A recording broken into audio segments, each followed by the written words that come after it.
Even po yung mga inihahanda natin sa pagkainan, ano, tulad po ng mga bilog-bilog, ano, kapag bilog-bilog po kasi parang sumisimbolo yun ng wealth, ano, bountiful year para sa atin. And ngayon po pag-usapan natin kasi may mga halaman din. May mga bilog-bilog yung dahon, ano. Rounded po yung kanyang mga dahon at napakaganda. Bukod po dyan, nagbubulaklak sila. Bihira po minsan sa lowland, ano, na makapagpabulaklak ng jade, pero ito po ay sumisimbolo ng pagdagdag, no, ng kayamanan sa ating kabahayan. Kaya hello everyone! This is Sir Misunao, Bini Dino Park Canaico Garden, and welcome back sa ating YouTube channel. For today's video, ano nga ba pag-uusapan natin?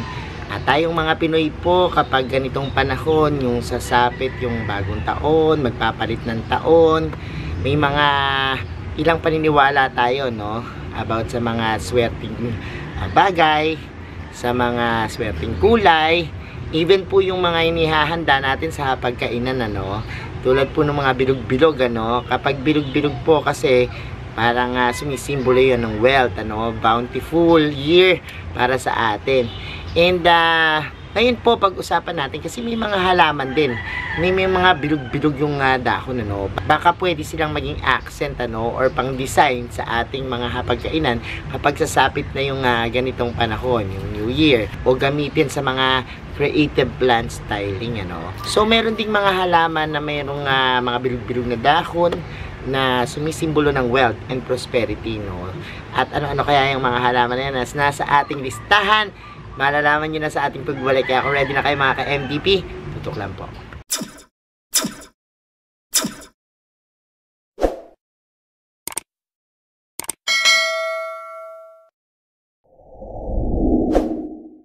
And we're back mga ka-MDP, at ngayon nga pong araw na ito pag-usapan natin, ano, mga halamang may bilog-bilog na dahon, ano, na pwede nyong gamiting accent sa inyong mga hapagkainan, ano, kapag naghahanda kayo.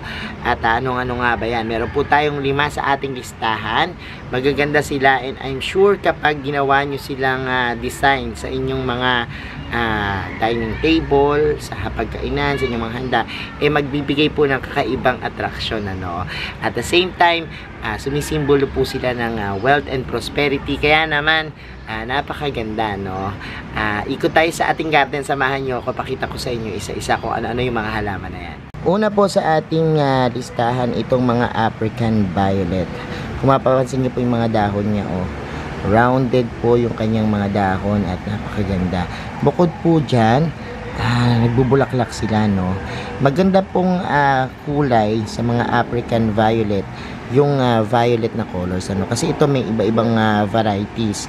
For example, may white, peach, minsan may mga red pa niyan, pero this one is violet, ano.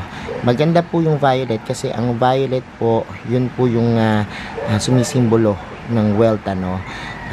At itong violet tapos purple na shaded, talaga namang kaperahan, ano, ang sinisimbolo niyan. So maganda po siya dahil yung kanyang dahon ma-velvet yung style, ano.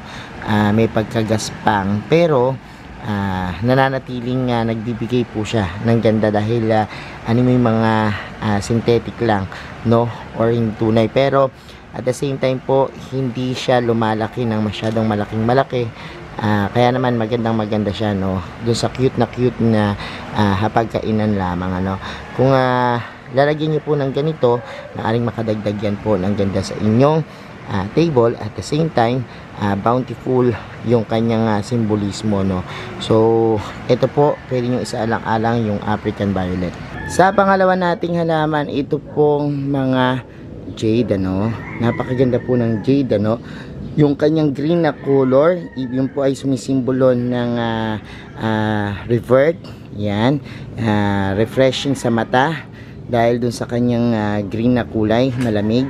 And ito po isa sa mga laging kasama po sa listahan ng mga masuswerteng halaman dahil po yung kanyang mabibilog na dahon yung rounded shape ay parang coins, nagre-resemble siya sa coins at nakapag-stack to ng tubig, kaya ibig sabihin sa pagpasok ng bagong taon makakapag-stack at makakapag-ipon kayo ng maraming pera, so maaari nyo po siyang ilagay sa inyong mga pagkainan. Kapag halimbawang papasok na taon, yung halimbawa Noche Buena or Media Noche, sa season na yan, pwede nyo po siyang ilagay dyan at magbigay ng kakaibang ganda, kumbaga imbis na flowers yung nakalagay, maaring jade plant, pero ito po namumulaklak din. Ito nga po kay Doktora ng Bayan, yung ating jade na yan, mayroon ng bulaklak, kita nyo. So bihira po minsan sa lowland na makapagpabulaklak ng jade, pero ito po lumabas na, at kapag nga po namulaklak na yung jade nyo, mayroong magandang mangyayari. Yan po yung paniniwala sa jade plant, maganda po yung jade plant. Kung gusto niyo po ng medyo malaki, yung parang bonsai yung tingin, yan po pwedeng ganyan. Kung gusto niyo naman po yung maliit, pwede niyo pong ilagay sa isang maliit na pot, tapos po i-design nyo sa inyong table, So isa po itong jade plant sa mga halaman na mayroong mabibilog na dahon na talaga namang sa feng shui po ay swerteng-swerte, dahil sa ganda po sa kanyang simbolismo. Sa pangatlo po nating halaman, ito pong manaog kairog, maganda rin po siya na ipang design, kung halimbawa po meron kayong long pot, pwede nyo po siyang ilagay, maganda rin po yung simbolismo niya. Ito po ay sumisimbolo ng pagdagdag ng kayamanan sa ating kabahayan, kaya po ito pong mga mahaba niya namang mga stem na talaga namang nag-bind ay ang pagdami rin po nung pera. Yan yung sumisimbolo, growth and progress, so eto po madali lang naman siya. Minsan nakahang po ito, magandang nakahang. Pero kung may tall pot po kayo at lalagay nyo sa inyong dining table or sa inyong hapagkainan, pwede nyo pong ilagay sa tall pot, para po maganda siyang tingnan. So yan, bilog-bilog din po yung dahon yan, mabibilog, rounded. May pagka-oval yung shape niya, pero makikita nyo pa rin na rounded siya. So ito madalas lang natin makita na sa ating garden, mabilis lang patubuin yan kasi ito kapag kinat mo lang, sinaksak mo lang, mabilis mag-uugat, at dadami na yan. Minsan kapag halimbawang nakakapit na po siya sa mga pader, sa bakod, sa kahoy, or kahit anong pagkakapitan niya, mabilis na po yan lumago, minsan nga po ito, kapag halimbawang gumapang sa mga puno, makikita kayo may laglag na yan, at makikita nyo na dumadami na talaga siya. So kaya niyang invade yung isang garden kapag halimbawang talagang nag-mature na at dumami na po yung inyong mga manaog kairog, So yan po yung isa sa pwede nyo pong ilagay, at i-design yung mga mabibilog na dahon. Sa pang-apat naman nating halaman, ito pong mga rubber tree, or rubber plants. So may mga variety po na maliliit lang, usually yung mga nabibili natin na one stem, yan po yung magandang ipanglagay, sa mga table, sa shelves. So ito po rounded din, yan yung kanyang dahon, broad po na medyo mabilog din, yung kanyang dahon, kaya maganda rin po yan, infinity yung kanyang simbolismo, infinite wealth, kumbaga walang katapusan na biyaya yung maaari nyong makamit, kapag halimbawang naglagay kayo nito sa inyong hapagkainan. Maganda po yung varieties ng mga bird tree, may iba't iba po yung varieties, pwede kayong mamili, at ito po kaya rin niyang mag-stand po indoor or low light conditions, pero dahil nga po ito'y puno, kailangan niya rin po ng enough na sikat ng araw kung gusto niyo siyang yumabong at lumaki. Pero kung ilalagay niyo po siya sa dining table, mas bagay po na yung mga ganito lang po, yung mga single stem, tapos po maliliit lang, malabonsa yung itsura nila, kasi pag masyado namang mataas at yan napakalago, pangit naman pong tingnan, ano. Dapat po isaalang-alang rin natin na dapat maaliwalas yung ating mga hapagkainan kapag halimbawa pong naglalagay po tayo dyan ng mga pagkain at ng mga design. And yung huling-huli po nating halaman, ito pong mga photos, ano. Actually, ang mga photos po, hugis niya po is parang heart. Pero ito po yung mabibilog din, ano, rounded yung pinaka taas niya, no. Kaya po maganda rin siya na ilagay po, ano, sa ating mga hapagkainan dahil po ito sumisimbolo po, no, ng good fortune kapag halimbawa po meron kayong yan mga photos. At the same time po, itong photos po kasi nagwa-ward off o nagtataboy ng masamang energy, no? At kaalinsabay po niyan yung lapit po ng swerte, no? Kasi attractor din po ito ng money, yung mga photos, no? Bukod po dyan, yung golden photos po, yung variety na yan, yung kanyang kulay gold, no? Yung may yellow na kulay niya, sumisimbolo po ng kayamanan, ano? Kaya po kapag meron kayo nito, maganda yung pasok ng pera.